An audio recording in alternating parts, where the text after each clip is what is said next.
సియారాం భగవత్ కృపతో గురు కృపతో ఏప్రిల్ 23వ తారీఖున ఏమైకుంట కాళూబాబా మహారాజ్ సాన్నిధ్యంలో విరాట్ హిందూ సమ్మేళనం గురించి ఈ నెల 22వ తారీఖున సంత్ సమ్మేళనం నిర్వహించబడుతుంది. మరి ఈ కార్యక్రమం యొక్క ఉద్దేశం ఏంటంటే, మన దేశంలో ఏదైతే శ్రేష్టం ఉందో అది భ్రష్టాచారమైంది, ఏదైతే ఫ్యాషన్ ఉందో అది వ్యసనంగా మారింది.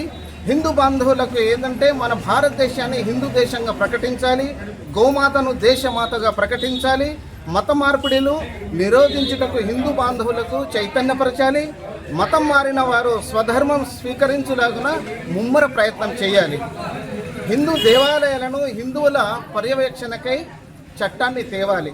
ప్రతి హిందువు పిల్లల్ని గుడికి తీసుకెళ్ళాలి. సంస్కృతి సంస్కారాన్ని మనం ఇవ్వడానికి ఈ విరాట్ హిందూ సమ్మేళనం గురించి మరి సంత సమ్మేళనంలో సాధు సంతులు యావత్ మన ఆదిలాబాద్ జిల్లాలోని సాధు సంతులు కూడా అక్కడ బయటకు వచ్చి చర్చ చేయడానికి ఈ కార్యక్రమం యొక్క ముఖ్య ఉద్దేశం. జై శ్రీరామ్. జై శ్రీ